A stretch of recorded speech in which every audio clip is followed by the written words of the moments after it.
vous retrouve pour une nouvelle édition du journal Monsieur, Mesdames, bienvenue chez vous.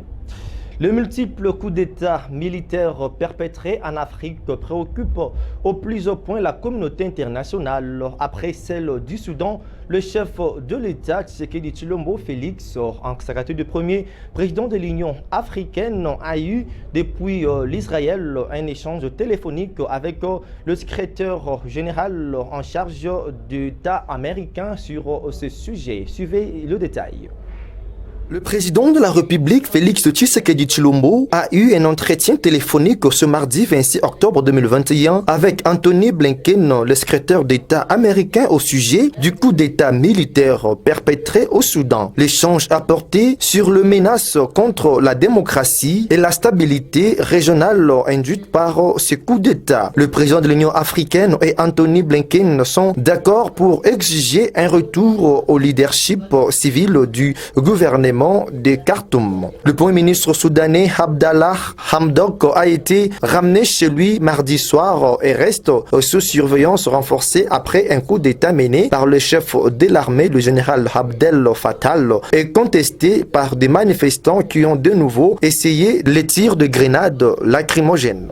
Restons à la présidence de la République où le premier citoyen de la République, Tshisekedi Tshilombo Félix, a été honoré par les campus francophones au collège académique de Netaya comme Dr Honorius Kaoussa, le prestigieux d'Israël, nous dit Séraphine Lumbu.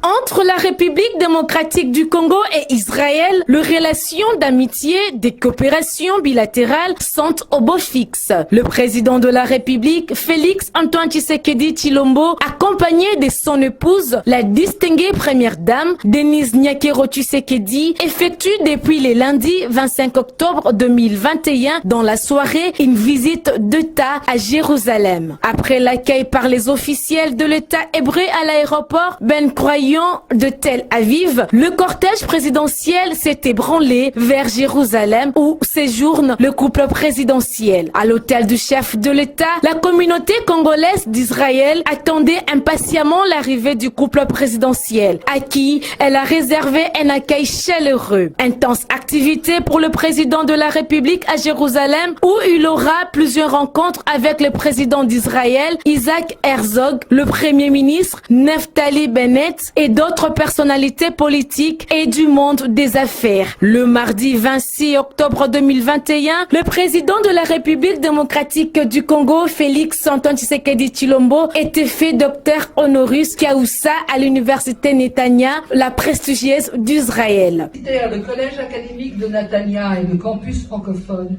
ont aujourd'hui l'honneur de décliner l'excellence de votre parcours du décideur du plus grand pays d'Afrique, le Congo-Kinshasa, et d'amis fidèles du peuple d'Israël en vous bénissant à notre tour. En outre, le président de la République démocratique du Congo a salué le grand honneur qu'il lui a fait sur la terre juive. Israël, c'est comme le Vatican des chrétiens du monde, c'est comme la Mecque des musulmans.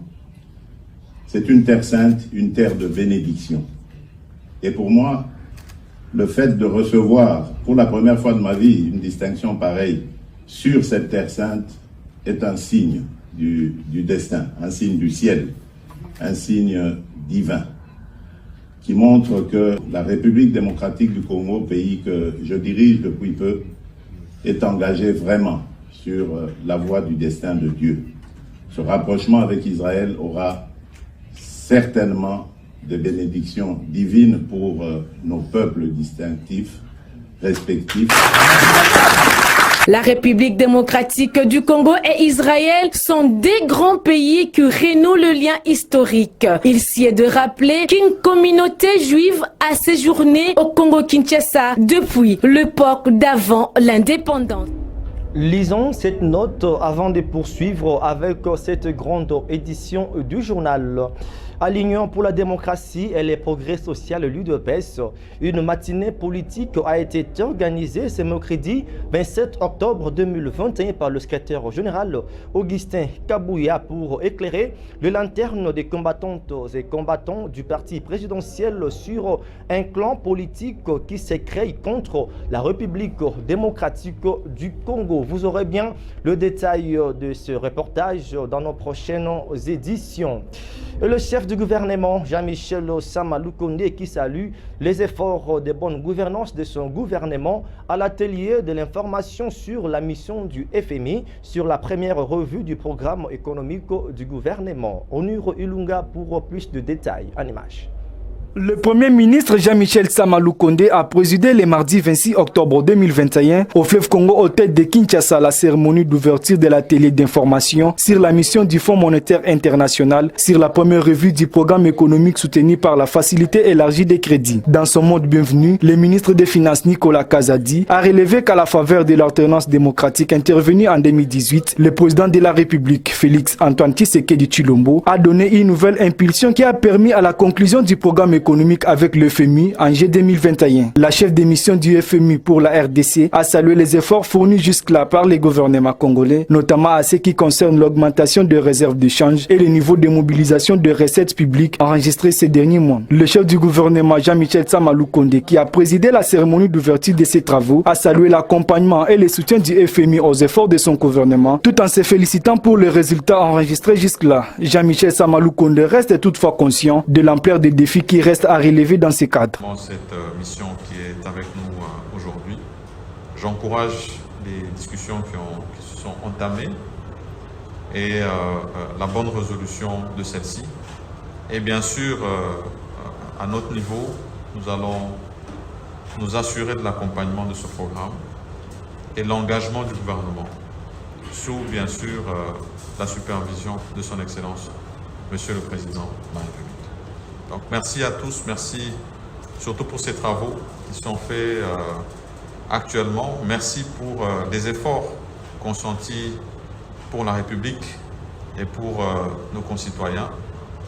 Nous sommes déterminés à les continuer et à les mener à bon port. À savoir que le programme formel entre la RDC et le FMI a sorti d'une facilité élargie des crédits FEC de 1,5 milliard de dollars américains vise en termes d'objectifs globaux à maintenir la stabilité macroéconomique grâce à une gouvernance améliorée des finances publiques, à accroître la mobilisation de recettes publiques en vue de dégager un espace budgétaire propice au financement des investissements publics, investissements structurants et des secteurs sociaux, notamment la... À l'occasion de cet atelier organisé par le ministère des Finances sous le patronage du chef du gouvernement Jean-Michel Sama Lukonde, Nicolas Kazadi, ministre des tutelles, a dans son mot de bienvenue relevé le sujet sur l'alternance démocratique intervenue en 2018. Reportage d'Inès Toumba rendu par Michael Bilonda. À l'occasion de la cérémonie d'ouverture de l'atelier d'information sur la mission du Fonds monétaire international, précisément sur la première revue du programme économique soutenu par la facilité élargie de crédit qui a eu lieu mardi 26 octobre 2021 à Fleuve Congo Hôtel de Kinshasa, organisé par le ministère des Finances sous le haut patronage du Premier ministre Jean-Michel Sama Lukonde. Présent à la dite cérémonie, le ministre des Finances Nicolas Kazadi a dans son discours remercié tous les participants et particulièrement à saluer la présence du chef du gouvernement. Je tiens tout d'abord à vous remercier pour votre présence à cet atelier et pour avoir répondu à l'invitation qui vous a été faite. Je tiens particulièrement à saluer la présence de son Excellence Monsieur le Premier ministre, chef du gouvernement, qui a bien voulu rehausser de sa présence cette activité en dépit de son agenda très chargé. En effet, après l'arrêt en décembre 2012 du dernier programme économique du gouvernement appuyé par la facilité élargie de crédit du FMI, baptisé PEG 2, les relations entre la République démocratique du Congo et le Fonds monétaire international se sont cantonnées aux consultations au titre de l'article 4. Mais à la faveur de l'alternance démocratique intervenue en 2018, Son Excellence, Monsieur le Président de la République, Félix Antoine Tshisekedi Tshilombo, a donné une nouvelle impulsion qui a permis la conclusion d'un programme économique avec le Fonds monétaire international en juillet 2021. C'est dans ce cadre que s'inscrit le présent atelier d'information. D'entrée de jeu, le patron de finances a explicité en clair la première revue qui fait l'objet de la présente mission. La première revue qui fait l'objet de la présente mission permettra de démontrer, j'en suis sûr, les efforts déployés par le gouvernement pour rencontrer les différents engagements, tant en ce qui concerne les critères quantitatifs que les repères structurels. Je ne doute pas que Madame la chef de mission et son équipe auront le regard juste et lucide de la gouvernance budgétaire et monétaire mise en œuvre par le gouvernement, dit des warriors. Sans vouloir entrer dans les détails, le niveau de mobilisation des recettes domestiques, jamais atteint par le passé, exprime partiellement les efforts fournis, car il est notamment le résultat d'un tournant décisif et historique en ce qui concerne la lutte contre la corruption et la promotion de la bonne gouvernance. Changeons des chapitres à présent. L'ouverture de la deuxième réunion ministérielle de l'Union africaine et européenne a eu lieu ce mardi 26 octobre 2021 à Kigali, capitale de la République du Rwanda, en présence du VPM des Affaires étrangères congolais, Christophe Lutundula, et le ministre membre de l'Union africaine et l'Union européenne. Reportage de Christian Libenge Harrison Badou rendu par Sarah Ifodi. Suivez. En sa qualité de président du Conseil exécutif de l'Union africaine, Christophe Lutundula Apala a présidé la deuxième réunion ministérielle de l'Union africaine et européenne le mardi 26 octobre 2021 à Kigali. Les coprésidents de la réunion a tout d'abord remercié le Rwanda, pays hôte de travaux, et chaque participant pour leur présence, avant de souhaiter de voir le renforcement des liens entre les deux continents, tout en préparant le sommet des chefs des États et gouvernements en février prochain. Cette participation nombreuse traduit à l'évidence l'intérêt que nos États attachent au partenariat Afrique-Europe et la détermination de leur gouvernement de le matérialiser en lui donnant un contenu réel en vue du bien-être de nos peuples respectifs. Nous nous réunissons ce jour pour évaluer les chemins parcourus et préparer le sommet des chefs d'État et de gouvernement de l'Union africaine et de l'Union européenne qui se tiendra en février 2022 à Bruxelles. Pour le président de l'Union africaine, Christophe Lutundula, les défis majeurs à relever pour les Européens et les Africains, c'est de construire un partenariat durable en faveur de deux continents.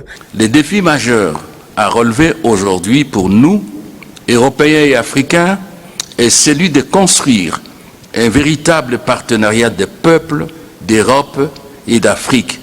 Partenariat multisectoriel, fécond, innovant, durable, générateur de richesses et d'emplois. Il s'est dénoté qu'au cours de cette rencontre, plusieurs sujets étaient au menu du jour. Direction l'Est de la République, où le secrétaire général adjoint de l'UDPS en charge des questions politiques et administratives, Deo Gracias, a été reçu par le gouverneur militaire du Nord au Kivu pour parler des opérations militaires dans le cadre de l'état de siège. Hortense Samba nous en parle. Profitant de sa tournée officielle du parti présidentiel pour l'installation de nouveaux bureaux fédéraux à l'est du pays, le secrétaire général adjoint de l'UDPS en charge des questions politiques et administratives, Deogracias Bizibou, n'a pas loupé à l'occasion d'être reçu par le gouverneur militaire du Nord Kivu, le lieutenant général Constant Ndima, ce mardi 26 octobre 2021, pour discuter sur l'évolution des opérations militaires pendant l'état de siège, qui fait le point de discussion. Le chef de l'État, son excellence Félix Antoine Tshisekedi, est le tout premier chef de l'État à décréter l'état de siège. Les autres parlaient qu'on était en guerre, mais ne l'avaient jamais fait. Mais voilà, le chef de l'État a pris ses responsabilités. Il a envoyé sur le terrain ces hommes de confiance qui sont là, qui sont en train de faire le travail. Et ce que je peux dire à ceux qui ne croient pas, vous savez, commencer une guerre c'est très facile, mais pour la terminer, c'est pas une chose évidente. Elle n'est pas facile. C'est-à-dire, la guerre est alimentée à différents niveaux. Alors, comme on voit aujourd'hui, on est en train d'arrêter les complices de ceux qui sont dans la forêt, les étrangers qui sont venus d'ailleurs, de la Tanzanie, ceux qui sont venus du Liban, ainsi de suite. Donc, le travail est en train de se faire. Plus on va fragiliser, plus on va arrêter les complices, les encadreurs de ces ADF Nalou, ainsi de suite, plus on va traquer ces seigneurs de guerre, plus on va les affaiblir. Rappelons qu'Ideo Gracias et sa délégation est arrivée au Nord Kivu après l'installation du nouveau bureau fédéral de la province de la Chopo. Restons toujours à l'est du pays où le lieutenant-général Constant Ndima, gouverneur militaire du Nord Kivu, a visité le même mardi à Goma les installations de la visite ou le remous d'électricité qui a pour objectif de desservir au moins 3000 ménages de la population. Signé ses commentaires Obed Louaba. Le gouverneur militaire du Nord Kivu, le lieutenant-général Constant Ndima, a visité les installations de la société d'électricité Nourou ce 26 octobre 2021. Cette société de production et distribution d'énergie électrique dans le cadre du partenariat public et privé de 5000 ménages à Goma. Pourtant, elle a une capacité pouvant desservir au moins 30 000 ménages. Nous sommes 4000 panneaux ici, mais aussi nous avons le stockage intelligent et aussi les systèmes thermiques pour assister nous avec les bons couvrages de notre client. On est une usine, les systèmes de pompage de l'eau et traitement, les grands consommateurs, les moulins pour toutes les choses comme ça. Vraiment, c'est comme un projet, il est dans notre quartier, c'est possible pour nous à servir cette demande. Émerveillé, c'est le chef exécutif du Nord Kivu qui a visité la station de captage de radiation solaire, ses chambres de température, les stockages d'énergie et autres. Le projet Nourou, c'est un projet à encourager. Hier, j'ai reçu le DG à mon bureau, il m'en a parlé. Tout de suite, j'ai mordu à ce projet et j'ai tenu à visiter leurs installations aujourd'hui. Peut-être demain, pourquoi pas étendre ce projet pour les autres agglomérations. Nous citons dans le Grand Nord, Béni et Boutema. Vous savez, aujourd'hui, les agglomérations tout au long de la route du Grand Nord, jadis c'était des petits villages, mais aujourd'hui, vous pouvez compter vraiment des cités, pourquoi pas des villes. Et ces partenariats tombent à mieux pour que nous répondions aux besoins de notre population qui attend. Vous savez que l'énergie est vraiment l'intrant important pour le développement. Le gouverneur militaire, le lieutenant-général Constant Ndima, a été accompagné sur terrain par son conseiller principal en charge des infrastructures, M. David Kingumba. Parlons autre chose à présent. Félix Tshisekedi est la solution pour l'Afrique et pour la République démocratique du Congo, ainsi pour mettre fin au régime dictatorial. Je vous prie de suivre cet élément que nous propose notre rédaction. Ce soir, je m'adresse à vous. Vous qui subissez un régime dictatorial, vous qui vivez sous le joug d'un oppresseur et qui en avez assez de toutes ces répréhensions, alors j'ai la solution pour vous. La solution, c'est celle-ci. Essayez Félix Tshisekedi. Un homme discret, un homme efficace. Adoptez-le et vous verrez, il mettra fin à tous vos tourments et vos années de souffrance. C'est un produit miraculeux, mais c'est la solution vraiment radicale, la solution qu'il vous faut. Alors voilà, j'espère que vous écouterez mes conseils. En tous les cas, bonne soirée, merci pour votre confiance et puis à très bientôt. Une joie immense pour les Congolais de voir JMC déterminé à accompagner ou à réaliser la vision du chef de l'État à travers le projet Kinshasa Zéro Trou qui se vit déjà palpable. Reportage. En marge de la mise en œuvre du projet Kinshasa Zéro Trou, lancé par les autorités du pays, JMC continue à rendre ce projet palpable pour le bien des Congolaises et Congolais. Ainsi, ces 10 travaux se poursuivent dans la commune de Kalamo, croisement Kimwenza, Victoire, où les camions malaxeurs font des tours sur le voie concernée. Une joie immense pour des Kinois qui continuent à féliciter et remercier le président de la République démocratique du Congo, Félix Tshisekedi Tshilombo, pour cette œuvre louable, ensemble avec Johnny Montala Compagnie.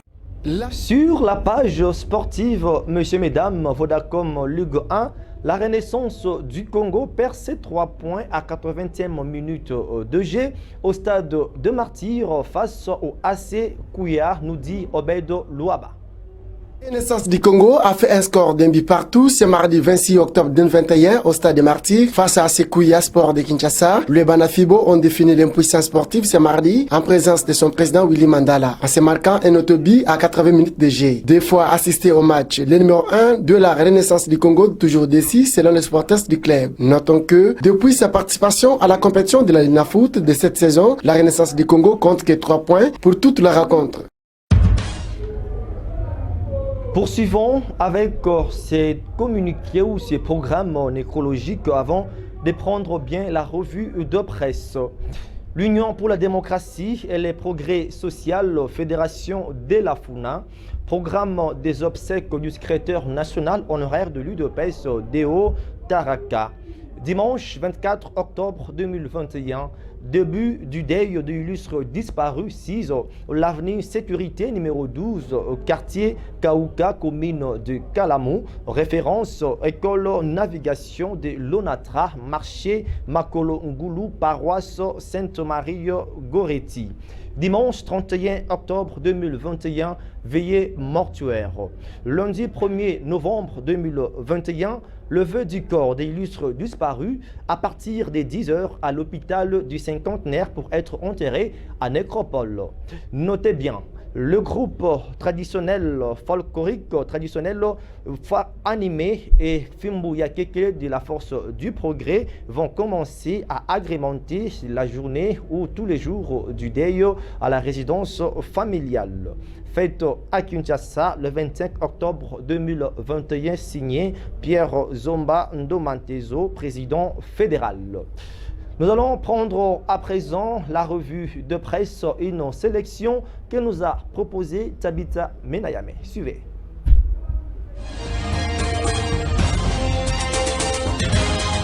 Mesdames, Mesdemoiselles et Messieurs, c'est l'heure du journal de la revue de presse.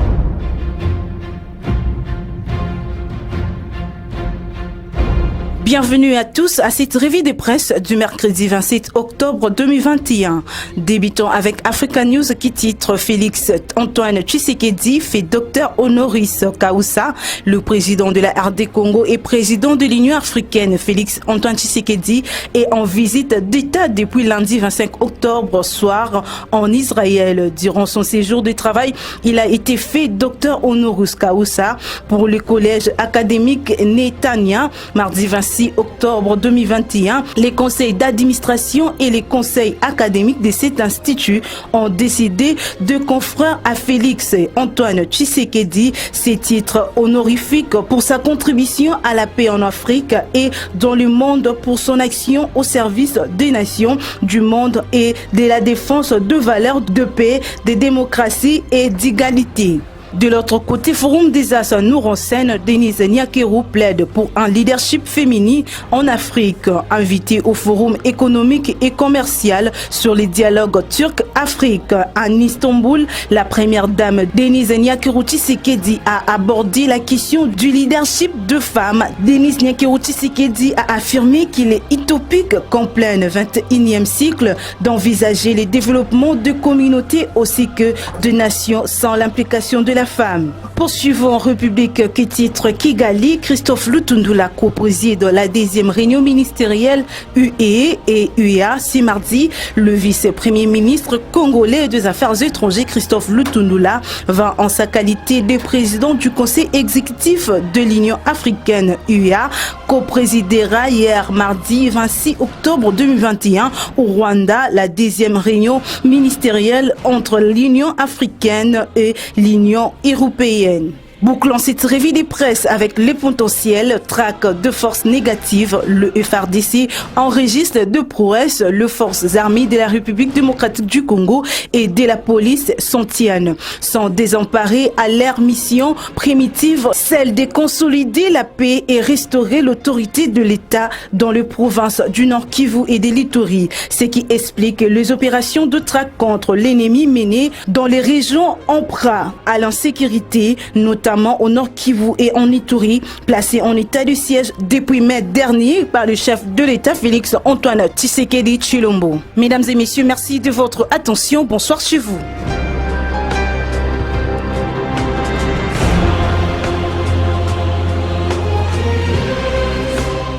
Ce journal est complètement terminé, mesdames et messieurs. Merci à vous de nous avoir suivis.